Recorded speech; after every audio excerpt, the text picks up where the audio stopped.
Hello friend, I hope कि सब लोग ठीक होंगे। तो आज की क्लास में हम लोग देखेंगे सीडीपी बाल विकास शिक्षा शास्त्र, जो कि आपके 50 क्वेश्चन से एमसीक्यू है। तो चलिए हम लोग क्लास को स्टार्ट करते हैं। क्वेश्चन फर्स्ट आप लोग की स्क्रीन पे आ चुका है।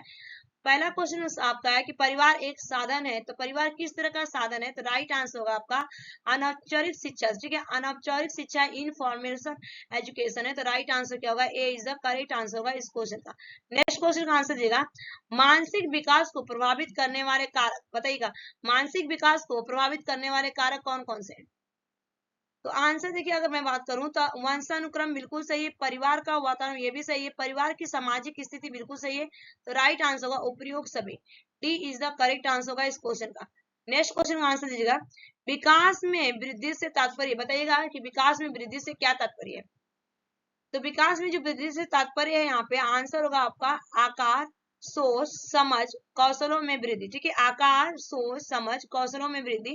D is the right answer. Next question, एक अच्छा अध्यापक विद्यार्थियों के मध्य बढ़ावा देता है। एक अच्छा अध्यापक विद्यार्थियों के मध्य कैसा बढ़ावा देता है? तो आंसर देगा इस क्वेश्चन का। राइट आंसर क्या होगा? तो आंसर आप लोगों ने लगा दिया होगा। तो राइट आंसर होगा सहयोग की भावना को बढ़ावा देता है। B is the correct answer, सहयोग की भावना। नेक्स्ट क्वेश्चन, खिलौने की आयु टॉय एज कहा जाता है। खिलौने की आयु या टॉय एज किसे कहा जाता है? तो कहा जाता है आपका उत्तर बाल्य अवस्था को कहा जाता है ये खिलौने की आयु या toy age. B is the correct answer. Next question, बच्चों में बौद्धिक विकास की 4 विशिष्ट अवस्थाओं की पहचान की गई। बच्चों में बौद्धिक विकास की 4 विशिष्ट अवस्थाओं की पहचान किसके द्वारा की गई थी? यहाँ पे क्वेश्चन पूछा गया है। तो राइट आंसर होगा आपका यहाँ पे जीन पियाजे के द्वारा। D is the correct answer होगा, जीन पियाजे। D is the right answer होगा। उसके बाद चलेंगे नेक्स्ट क्वेश्चन। नेक्स्ट क्वेश्चन का आंसर दीजिए, बुद्धि लब्धि आईक्यू मापने का जन्मदाता कौन है? ठीक है, बुद्धि लब्धि मापने के जन्मदाता कौन है? तो आंसर होगा आपका Stern. Stern A is the right answer होगा। बुद्धि लब्धि मापन के जो जन्मदाता है, A is the right answer. Next question, समावेशी शिक्षा का मतलब क्या होता है? Inclusive education. ठीक है, आंसर दीजिएगा, इंक्लूसिव एजुकेशन समावेशी शिक्षा क्या होता है? तो आंसर होगा इस क्वेश्चन का कक्षा कक्ष में विविधता मानती है। ठीक है, विविधता मनाती है, कक्षा कक्ष में विविधता मनाती है, डाइवर्सिटी। ठीक है, A is the right answer. Next question, मूल्यांकन किया जाना चाहिए। मूल्यांकन किस तरह से किया जाना चाहिए? आंसर क्या होगा? तो मूल्यांकन आपका हो जाएगा बच्चों के सीखने के स्तर का ज्ञान होता है। बच्चों के सीखने के स्तर का ज्ञान। सी इज द करेक्ट आंसर होगा। नेक्स्ट क्वेश्चन, अंतर्दृष्टि द्वारा सीखने के सिद्धांत में कोहलन ने प्रयोग किया था। बताइए, अंतर्दृष्टि द्वारा सीखने के सिद्धांत में कोहलन ने प्रयोग किया था, उसका नाम क्या था? तो बर्मानुस था।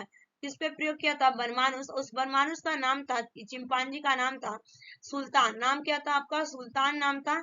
ठीक है, एक पिंजरे में उसको बंद कर देता है कमरे में, और वो भूखा रहता है। ऊपर से छत की जो सीलिंग होती है ना, तो उसमें क्या करता है, केला लटका देता है, और उसको अचानक से क्या होती है, वहां पे आइडिया होती है, उसके बगल में एक छड़ी रखी रहती है। इसकी स्टोरी ये रहती है। ठीक है, नेक्स्ट क्वेश्चन मूव करेंगे। थकान का कारण नहीं है, पूछा गया कि थकान का कारण नहीं, आंसर बताइएगा। तो देखिए, निरंतर कार्य करते रहना, ये भी थक जाते हैं। शिक्षण विधियां, ठीक है, ये भी थक जाते हैं। अपर्याप्त रोशनी होती तो भी थक जाते हैं। तो राइट आंसर क्या होगा यहाँ पे? विश्राम। ये आपका थकान का कारण नहीं है। तो C is the correct answer होगा इस क्वेश्चन का। नेक्स्ट क्वेश्चन, विकास के मनोसामाजिक सिद्धांत का प्रतिपादन किसने किया था? विकास के मनोसामाजिक सिद्धांत का प्रतिपादन किसने किया था? तो आंसर हो जाएगा आपका यहाँ पे इरिक्सन ने किया था। इरी इरिक्सन ने किया था। A is the right answer. Next question का आंसर देगा, निम्नलिखित में से किस अवस्था में बच्चे अपने समूह पीयर ग्रुप के सक्रिय सदस्य हो जाते हैं? बताइएगा, आंसर क्या हो जाएगा? सक्रिय सदस्य हो जाते हैं। तो राइट आंसर होगा आपका किशोरा अवस्था में। ठीक है, एडोलेसेंस में सक्रिय सदस्य हो जाते हैं। ए इज द करेक्ट आंसर होगा इस क्वेश्चन का। नेक्स्ट क्वेश्चन का आंसर दीजिएगा, बालकों की सोच अमूर्तता की अपेक्षा मूर्त अनुभव एवं प्रत्ययों से होती है, यह अवस्था होती है। ठीक है, अमूर्तता, ठीक है, अमूर्तता की अपेक्षा मूर्त में। तो कितने साल की होती है? तो ये आपका होता है 7 से लेकर 11 या 12 साल की अवस्था होती है। A is the right answer होगा, जो कि जीन पियाजे ने 4 स्टेजेस की बात करते हैं। नेक्स्ट क्वेश्चन, शिक्षा का अति महत्वपूर्ण उद्देश्य क्या है? शिक्षा का अति महत्वपूर्ण उद्देश्य क्या है? आंसर बताइएगा। तो शिक्षा का अति महत्वपूर्ण जो उद्देश्य होता है आपका, बच्चे का सर्वांगीण विकास करना। ठीक है, जैसे आपका ओवरऑल डेवलपमेंट की बात की गई है, शिक्षा का मतलब होता है cognitive development, physical development, social development होना चाहिए वहां पे, और मेंटल डेवलपमेंट, ठीक है। तो B is the right answer. Next question का आंसर देगा, तनाव और क्रोध, टेंशन एंड एंगर की अवस्था बताइए। तनाव और क्रोध की अवस्था कौन सी है? तो आंसर आपका हो जाएगा किशोरावस्था। ये किसने दिया था कि तनाव और क्रोध की जो अवस्था है, स्टेने हॉल करके एक मनोवैज्ञानिक थे, उन्होंने बताया था। तो right answer b is the correct answer. Next question, सतत एवं व्यापक मूल्यांकन में व्यापक मूल्यांकन शब्दावली का तात्पर्य पूछा गया। ठीक है, सतत एवं व्यापक मूल्यांकन में व्यापक मूल्यांकन शब्दावली का तात्पर्य है आपका यहाँ पे राइट आंसर होगा शैक्षिक और शैक्षिक क्षेत्र का मूल्यांकन करना। सी इज द करेक्ट आंसर होगा इस क्वेश्चन। नेक्स्ट क्वेश्चन का आंसर देगा, निम्नलिखित में से कौन सा शब्द कौन सा कथन सत्य है? निम्नलिखित में से कौन सा कथन सत्य है? 4 ऑप्शन दिए गए स्क्रीन पे। तो जो पूछा गया कौन सा कथन, तो राइट आंसर वो बुद्धि का लिंग के साथ संबंध नहीं है। बुद्धि का जो है आपके लिंग के साथ संबंध नहीं है। तो right answer c is the correct answer होगा इस क्वेश्चन का। नेक्स्ट क्वेश्चन का आंसर दीजिएगा, निम्नलिखित में से कौन सा सूक्ष्म गति कौशल का उदाहरण है? निम्नलिखित में से कौन सा सूक्ष्म गति कौशल का उदाहरण है? फाइन मोटर की बात की गई है, ठीक है। तो फाइन मोटर आपका आता है लिखना, A is the correct answer होगा लिखना, A is the right answer. Next question का आंसर दीजिएगा आप लोग, परामर्श का उद्देश्य क्या होता है? परामर्श का उद्देश्य क्या होता है? ऑप्शन ए दिया बच्चों को समझाना, बिल्कुल सही है। ऑप्शन बी दिया बच्चों की कमियों का पता लगाना, बिल्कुल सही है। ऑप्शन सी दिया बच्चों को समझने में सहायता प्रदान करना, बिल्कुल सही है। ये आपका सभी सही है, उपयोग सभी, D is the correct answer. Next question का आंसर दीजिएगा, बाल मनोविज्ञान के आधार पर कौन सा कथन सर्वोत्तम है? बताइए, बाल मनोविज्ञान के आधार पर कौन सा कथन सर्वोत्तम है? ऑप्शन ए सारे बच्चे एक जैसे होते हैं, बिल्कुल नहीं। ऑप्शन बी दिया प्रत्येक बच्चा विशिष्ट, बिल्कुल सही है कि प्रत्येक बच्चा क्या होता है आपका विशिष्ट होता है। तो आपका राइट आंसर यही हो जाएगा, b is the correct answer. Next question, बच्चों का मूल्यांकन होना चाहिए, बताइएगा बच्चों का मूल्यांकन किसके द्वारा होना चाहिए? बोर्ड परीक्षा द्वारा, बिल्कुल नहीं। सतत एवं व्यापक मूल्यांकन द्वारा, बिल्कुल राइट आंसर है कि सतत एवं व्यापक मूल्यांकन द्वारा होना चाहिए। गृह परीक्षा से नहीं होगा, लिखित मौखिक परीक्षा ये भी नहीं होगा। तो B is the right answer. Next question, सूझ या अंतर्दृष्टि के सिद्धांत का प्रतिपादन किसने किया? बताइएगा, सूझ या अंतर्दृष्टि के सिद्धांत का प्रतिपादन किसने किया? आंसर हो जाएगा गेस्टाल्टवादी मनोवैज्ञानिक ने किया था। B is the right answer, ठीक है। जिसमें वर्दिमर आ जाएंगे, कोप्ता आ जाएंगे, आपके ये आप लोग के आ जाएंगे, ठीक है। तो राइट आंसर क्या होगा यहाँ पे? B is the correct answer. Next, आप अनपढ़ माता पिता के बच्चों को अंग्रेजी सिखाना चाहते हैं, तब किस तरह सिखाएं? ठीक है, तो क्या करेंगे, आप उसे मातृभाषा की सहायता से अंग्रेजी सिखाने का प्रयास करेंगे। D is the correct answer. Next question, किसके अनुसार ईद, अहम तथा पराअहम व्यक्ति के 3 घटक हैं? तो आंसर हो जाएगा आपका फ्रायड के अनुसार, फ्रायड, ठीक है, फ्रायड हो जाएगा। सी इज द करेक्ट आंसर इस क्वेश्चन। नेक्स्ट क्वेश्चन, लिंग का निर्धारण होता है, लिंग का निर्धारण किसके द्वारा होता है? तो राइट आंसर होगा पिता के द्वारा, लिंग का निर्धारण पिता के द्वारा होता है। B is the correct answer. Next question, पियाजे के अनुसार संज्ञानात्मक बाल विकास की कितनी अवस्थाएं? बताइएगा, पियाजे के अनुसार संज्ञानात्मक बाल विकास की कितनी अवस्थाएं? आंसर होगा 4 अवस्थाएं। B is the correct answer.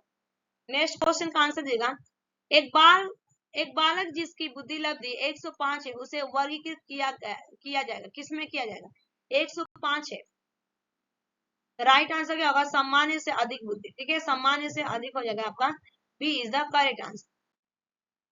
Lawrence Kohlberg विकास के क्षेत्र में शोध के लिए जाने जाते हैं, ठीक है। तो आंसर हो जाएगा आपका यहाँ पे नैतिक के लिए जाने जाते हैं, नैतिक के लिए जाने जाते हैं। तो राइट आंसर क्या होगा? C is the correct answer होगा। उसके बाद नेक्स्ट क्वेश्चन का आंसर दीजिएगा आप लोग। नेक्स्ट, निम्नलिखित में से कौन सा एक संवेग है? तो आपका संवेग जो है आपका यहाँ पे डर, ठीक है, डर हो जाएगा। B is the right answer. Next question, कौन सा सीखना अस्थायी होता है? बताइएगा, कौन सा सीखना अस्थायी होता है? इस क्वेश्चन का राइट आंसर क्या होगा? आंसर बताइएगा कि कौन सा सीखना अस्थायी होता है।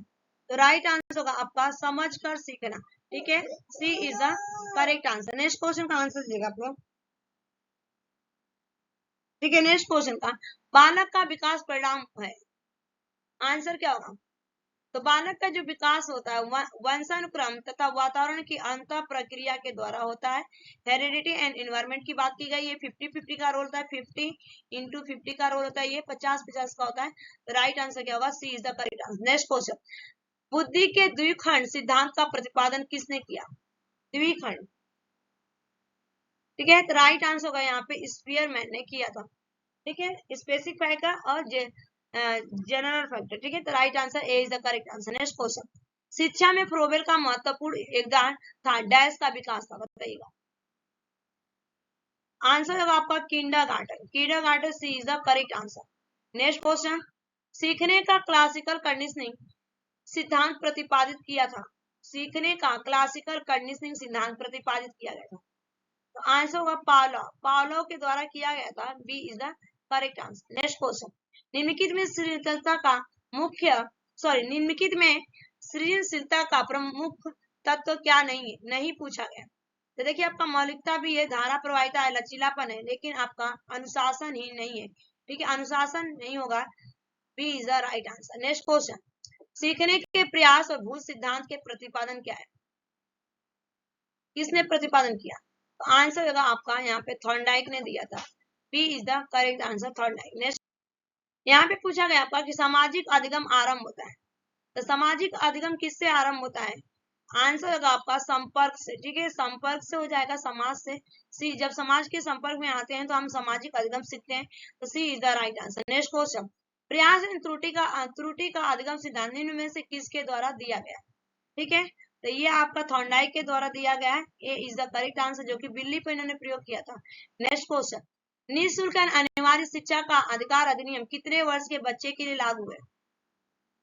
तो आंसर होगा आपका 6 से लेके 14 वर्ष के बच्चे के लिए, 6 से लेके 14 वर्ष। A is the right answer. Next question, सामाजिकरण वह प्रक्रिया है जिसमें बच्चे और वयस्क सीखते हैं। तो देखिए आपका परिवार से सीखते हैं, विद्यालय से, साथियों से। तो राइट आंसर इन सभी से सीखते हैं। D is the correct answer.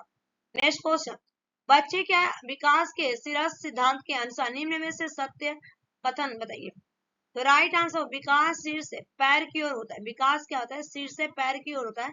A is the right answer. Next question का आंसर दिया, वाइगोत्स्की ने बाल विकास के बारे में कहा कि, बताइए वाइगोत्स्की ने बाल विकास के बारे में क्या कहा? तो राइट आंसर होगा यह सामाजिक अंतःक्रियाओं के कारण होता है। यह सामाजिक अंतःक्रियाओं के कारण होता है। B is the right answer. Next question, बुद्धि के संबंध में सही कथन क्या है? तो देखिए समायोजन करने की क्षमता का नाम बुद्धि, बिल्कुल सही है। सीखने की क्षमता का नाम बुद्धि, ये बिल्कुल सही है। संक्षिप्त तार्किकता की क्षमता का नाम बुद्धि, ये बिल्कुल सही। तो उपयोग सभी, D is the correct answer. D is the right answer. Next question, आधुनिक मनोविज्ञान का अर्थ क्या है? तो राइट आंसर होगा व्यवहार का अध्ययन। व्यवहार का अध्ययन, D is the correct answer. Next question, बच्चे दुनिया के बारे में अपनी समझ का सृजन करते हैं, इसका श्रेय जाता है। तो राइट आंसर होगा यहाँ पे आपका जीन पियाजे को जाता है। पियाजे is the right answer. Next question, बच्चे के संज्ञान विकास को सबसे अच्छे तरीके से कहाँ परिभाषित किया जा सकता है? आंसर होगा विद्यालय और कक्षा में। विद्यालय और कक्षा में। A is the B is the right answer. Next question, विकास कभी न समाप्त होने वाली प्रक्रिया, यह विचार किससे संबंधित है? तो आंसर होगा निरंतरता का सिद्धांत से संबंधित है। विकास कभी न समाप्त होने वाली प्रक्रिया निरंतरता का सिद्धांत से संबंधित है। तो B is the right answer इस क्वेश्चन का। नेक्स्ट क्वेश्चन, पियाजे के अनुसार निम्नलिखित में से कौन सी अवस्था है जिसमें बच्चा अमूर्त संकल्पनाओं के विषय में तार्किक चिंतन करना आरंभ करता है? अमूर्त संकल्पनाओं के विषय में, ठीक है। तो यह आपका हो जाएगा यहाँ पे राइट आंसर, मूर्त संक्रियात्मक अवस्था। मूर्त संक्रियात्मक अवस्था, A is the right answer. Next question, मानसिक रूप से स्वस्थ अध्यापक की विशेषता क्या है? तो राइट आंसर होगा वह संवेदनात्मक रूप से संतुलित है। वह संवेदनात्मक रूप से संतुलित है। ये ए इज द राइट आंसर होगा इस क्वेश्चन का। और 50 क्वेश्चन कंप्लीट हो गए आज के सेशन में। किसके 50 में से 50 नंबर आए हैं? 50 और 50 नंबर आए, कमेंट करके बताइएगा। Thanks for watching this video. Bye bye, take care, have a nice. Channel पे पहली बार होंगे तो लाइक शेयर सब्सक्राइब कर लीजिएगा।